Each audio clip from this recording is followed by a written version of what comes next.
கானா நாட்டைச் சேர்ந்த 30 வயதான எஃபோனோஃபா என்ற நபர் தன்னைத்தானே தீர்க்கதரிசி என்று கூறிக்கொண்டு சில நாட்களுக்கு முன்னர் உலகம் அழியப் போவதாக சொன்னவர் தற்போது உலகம் அழிவதை கடவுள் தள்ளி போட்டுள்ளார் என்று கூறியுள்ளது இணையதளத்தில் பேசுபொருளாகியுள்ளது.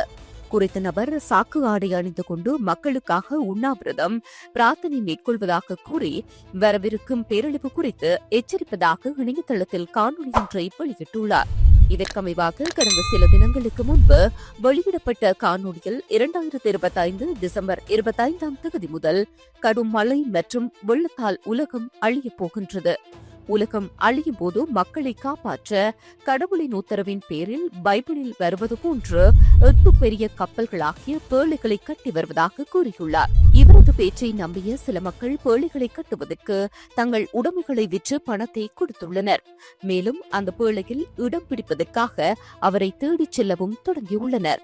இந்த நிலையில் தான் தன்னை தீர்க்கதரிசி என்று கூறிய எஃபோனோஃபா திடீரென தனது பேச்சை மாற்றியுள்ளார். கடவுளிடம் தொடர்ந்து பிரார்த்தனை செய்ததால் அதனை ஏற்றுக்கொண்ட கடவுள் உலக அழிவை தற்காலிகமாக தள்ளி வைத்துள்ளதாக அவர் கூறியுள்ளதாக சமூக ஊடக தகவல்கள் தெரிவிக்கின்றன.